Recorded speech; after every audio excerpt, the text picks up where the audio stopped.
Coucou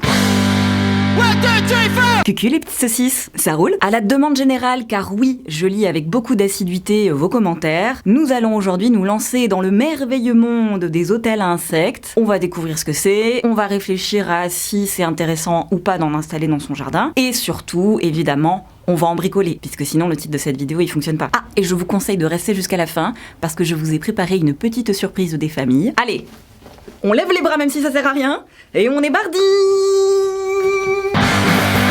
L'hôtel à insectes, c'est une sorte de petite maisonnette comme celle-ci, plus ou moins grande, qu'on installe dans les jardins dans le but de favoriser la biodiversité, mais aussi de favoriser l'installation d'insectes dits auxiliaires, comme les papillons, les abeilles, les perce-oreilles, les coccinelles, et qui vont nous aider à faire la nique aux insectes dits ravageurs, comme les pucerons par exemple, qui nous font bien chier, et dont on a envie de se débarrasser, mais de manière sournoise, en laissant le sale boulot pour les autres. En ville, les espaces où la biodiversité peut exister deviennent de plus en plus rares. Ça, c'est notamment à cause de la disparition massive des friches. Les friches, c'est les zones qu'on laisse voilà, un petit peu pépouze, quoi, où la nature reprend ses droits, comme on dit. Et ça, c'est un peu ballot parce que c'est aussi grâce à la biodiversité qu'on reste en bonne santé et qu'on peut bouffer. Et perso, la pollinisation, j'ai pas spécialement envie de la faire à la main. Je compte bien continuer de laisser le boulot au bourdon et ses copains. Donc, y a plus le choix, faut qu'on les aide.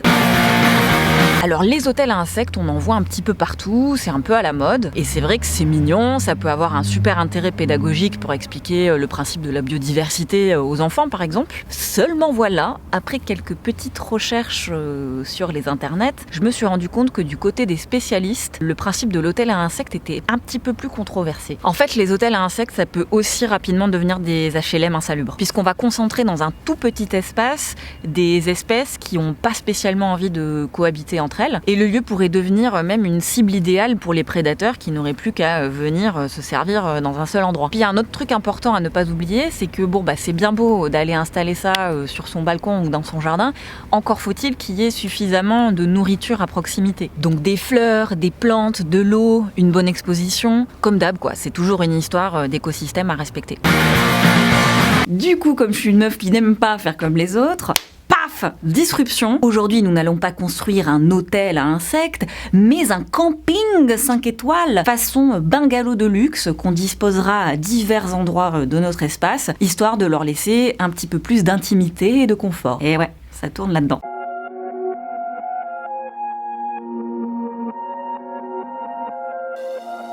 Pour notre bungalow number 1, nous aurons besoin de tiges.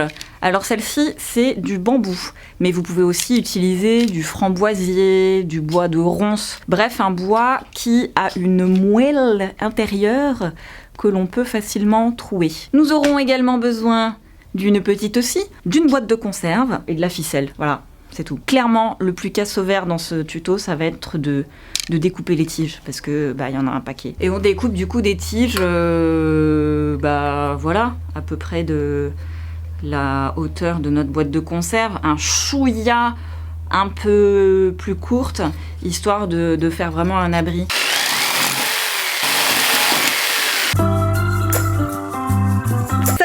C'était très long et très chiant à faire. Ce que l'on remarque, c'est qu'il y en a beaucoup pour qui il y a des espèces de vieilles échardes, et ça va falloir absolument les enlever, puisque autant nous on peut se faire mal, mais pour les petites ailes des abeilles, c'est le même délire. Du coup voilà, il va falloir vraiment penser à les enlever, voire poncer un petit peu la découpe, histoire d'être sûr qu'elle se fasse pas mal. Alors par chance, certaines de vos tiges vont être déjà creuses, mais d'autres ont encore leur petite moelle, et du coup on va aider la nature et percer un petit peu, histoire de dégager le terrain.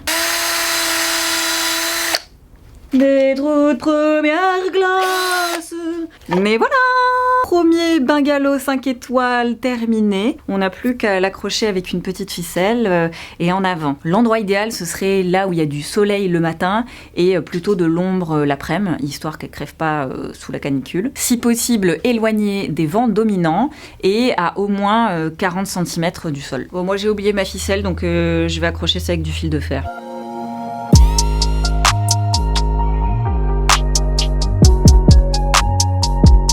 Nous attaquons maintenant le bungalow numéro 2 à destination des perce-oreilles, car les perce-oreilles adorent les pucerons. Et ça, c'est GG. En termes de matos, il va nous falloir de la paille, des pots, du fil de fer, des morceaux de bois, avec de la mousse aussi, ça marche, si vous n'avez pas de paille. Je pense que le plus casse-couille, ça va être de sortir le fil de fer de sa bobine. Nous découpons notre petit fil. On prend ces petits morceaux de bois, genre 2 ou 1 ou 3. Et là, on va les enrouler, pour les attacher. Voilà, comme ça. Et là, nous venons remplir notre pot de paille ou de mousse. Et l'idée, ça va être de faire passer nos 2 fils de fer là à l'intérieur pour les faire ressortir par notre trou. Et voilà! Ça ressemble à ça en dessous. Les morceaux de bois retiennent la paille. Et on n'a plus qu'à aller accrocher ça là où on voudrait que nos perce-oreilles viennent défoncer les pucerons.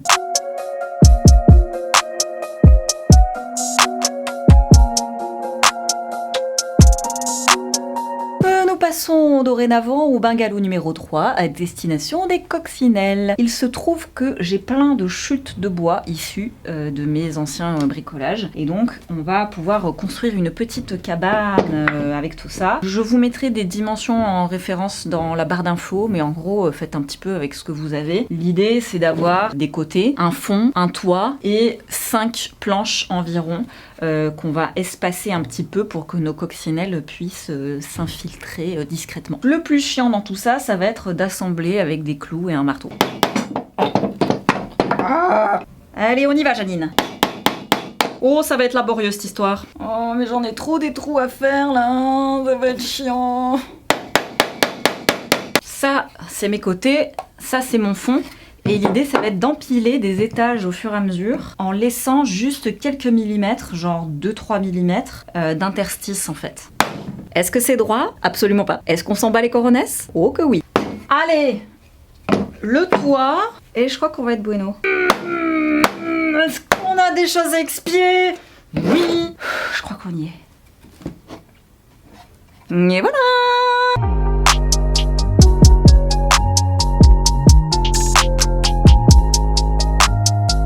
Et enfin, notre dernier bungalow numéro 4, l'un des plus prestigieux, celui fait en bûche de bois, je crois que c'est du chêne. On va juste faire des trous avec une perceuse. Attention, important, choisir un bois qui ne fait pas trop d'échardes comme le sapin par exemple. Le sapin c'est pas bon parce que ça pourrait vraiment blesser nos petites copines les abeilles.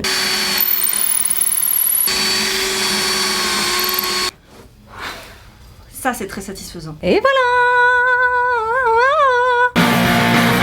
En bonus, n'oubliez pas la petite coupelle d'eau aux abords de vos plantations. Une soucoupe de pot de fleurs, c'est parfait. Vous pouvez même mettre 1 ou 2 galets dedans, histoire de leur faire un petit plongeoir de piscine. C'est vrai qu'un camping sans piscine, c'est nul, c'est pas 5 étoiles. N'oubliez pas non plus de ne rien foutre, puisque avoir la flemme de ramasser des tas de feuilles, laisser traîner des morceaux de bois ou des pots en terre cuite comme ça à droite à gauche, et c'est aussi laisser plein de cachettes pour nos copains les animaux. Il est maintenant temps de vous parler d'un dernier projet que je trouve hyper intéressant et en lien avec le sujet de la vidéo. Il s'agit du projet des dorloteurs. Les dorloteurs proposent des abris pour les abeilles sauvages et vont nous aider tout au long de l'année à en prendre soin. Donc ça se présente sous forme d'abri dans lequel il y a des tubes. Les abeilles vont pouvoir venir pondre et préparer leurs cocons. Et une fois que ces cocons sont prêts, les dorloteurs vont les récupérer pour les déparasiter, puisqu'il faut savoir que les abeilles sauvages sont très souvent attaquées par des parasites. Les dorloteurs vous renvoient ensuite ces cocons et vous pourrez ainsi accueillir vos abeilles, vos nouvelles bébés abeilles dans les meilleures conditions possibles. Je suis hyper contente de pouvoir vous faire gagner 2 abonnements de la part des dorloteurs. Direction donc mon compte Instagram pour pouvoir participer et tenter votre chance. Allez, c'est fini pour de vrai, je vous embrasse fort, plantez tout, plantez-vous, love sur vous.